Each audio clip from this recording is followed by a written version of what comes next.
زندگی کا مقصد کیا ہے؟ یہ وہ سوال ہے جو ہم سب کبھی نہ کبھی خود سے ضرور پوچھتے ہیں۔ تو آج ہم اسی سوال کو ایک بہت ہی دلچسپ روحانی زاویے سے سمجھنے کی کوشش کریں گے، جو مولانا شاہ حکیم محمد اختر صاحب کے ایک بیان سے لیا گیا ہے۔ دیکھیں، اس بیان کی شروعات ہی ایک بڑے گہرے خیال سے ہوتی ہے جو ہماری پوری زندگی کو دیکھنے کا انداز بدل سکتا ہے۔ وہ کہتے ہیں کہ اگر زندگی کو ایک سفر مان لیا جائے تو پھر اس کی منزل کیا ہے؟ تو بنیادی خیال یہ ہے کہ ہم سب اصل میں مسافر ہیں۔ یہ دنیا ایک پردیس کی طرح ہے، ایک عارضی ٹھکانہ، جبکہ ہمارا اصل وطن، ہمارا اصلی گھر آخرت ہے۔ ہم یہاں صرف اپنے گھر واپس جانے کی تیاری کر رہے ہیں۔ تو ٹھیک ہے، اگر ہم سب مسافر ہیں تو پھر سوال یہ ہے کہ اس سفر میں فیصلے کیسے کیے جائیں؟ ایک مسافر کے لیے سب سے اہم چیز کیا ہونی چاہیے؟ چلیں اس کو سمجھتے ہیں۔ چلیں اسے ایک مثال سے سمجھتے ہیں۔ فرض کریں ایک مزدور کراچی میں محنت کرتا ہے۔ اس کا مقصد کراچی میں پیسہ خرچ کرنا نہیں ہوتا، بلکہ وہ اپنی کمائی اپنے گاؤں، اپنے اصل گھر بھیجتا ہے۔ بالکل اسی طرح اس دنیا میں گزرا ہوا وقت آخرت کے لیے کرنسی کمانے کا ایک موقع ہے۔ مگر یہاں ایک بہت بڑا خطرہ بھی ہے۔ کیا ہو اگر مسافر غلط کرنسی جمع کرنا شروع کر دے؟ اگر وہ ایسی چیزوں کے پیچھے بھاگے جن کی منزل پر پہنچ کر کوئی قیمت ہی نہ ہو؟ اور بس یہی فرق ہے ایک سمجھدار اور ایک کہہ لیں نادان مسافر میں۔ سمجھدار مسافر اپنی کمائی اپنے اصل گھر بھیجتا رہتا ہے، یعنی آخرت کے لیے اچھے اعمال جمع کرتا ہے، جبکہ بے وقوف مسافر اپنی ساری کمائی اسی عارضی شہر میں ہی خرچ کر دیتا ہے۔ تو پھر اصل سوال تو یہ ہے کہ آخر وہ کون سی کرنسی ہے جو منزل پر کام آئے گی؟ اپنے سامان میں ایسی کیا چیزیں جمع کرنی چاہیے؟ اور مزے کی بات یہ ہے کہ آخرت کی کرنسی جمع کرنا کوئی بہت مشکل کام نہیں ہے۔ یہ بڑے بڑے کاموں میں نہیں، بلکہ ہمارے روزمرہ کے چھوٹے چھوٹے اور مخلص اعمال میں چھپی ہوئی ہے۔ ایسا اس لیے ہے کیونکہ اللہ کی ایک صفت ہے شکور۔ شکور کا مطلب ہے قدردان، وہ ذات جو ہماری چھوٹی سے چھوٹی نیکی کی بھی بہت قدر کرتی ہے اور اس پر بہت بڑا اجر دیتی ہے۔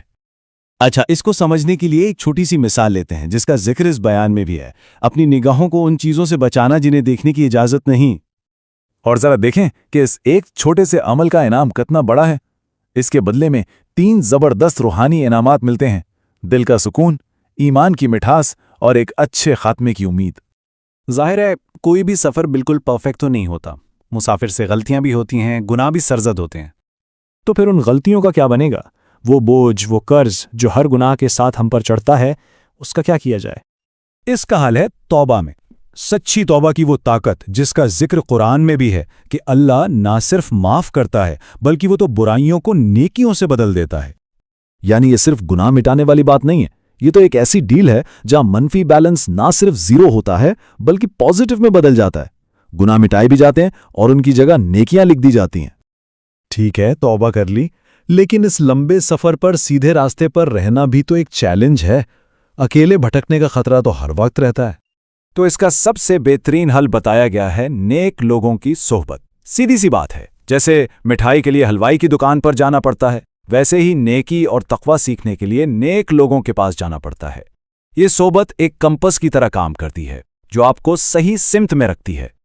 تو چلیں اب ان سب باتوں کو جوڑ کر دیکھتے ہیں کہ آخر اس سفر کا اصل مقصد، اصل کامیابی ہے کیا؟ تو بات یہ ہے کہ زندگی کا مقصد وہ چیزیں جمع کرنا نہیں ہے جو یہیں رہ جانی ہیں، بلکہ مقصد ہے عبادت، یعنی وہ واحد کرنسی جو ہم اپنے ساتھ لے جا سکتے ہیں۔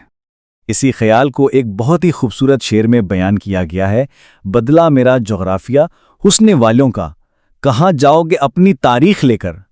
یعنی دنیا کی ہر خوبصورتی تو آنی جانی ہے، آخر میں تو صرف ہمارے اعمال کی تاریخ ہی رہ جائے گی۔ اور آخر میں یہ بیان ہم سب کو ایک سوال کے ساتھ چھوڑ جاتا ہے، ایک ایسا سوال جو ہر کسی کو اپنے آپ سے پوچھنا چاہیے: ہم اپنے سفر کے لیے کیا جمع کر رہے ہیں؟ شاید اس سوال پر غور کرنا ہی اس سفر کا پہلا اور سب سے اہم قدم ہے۔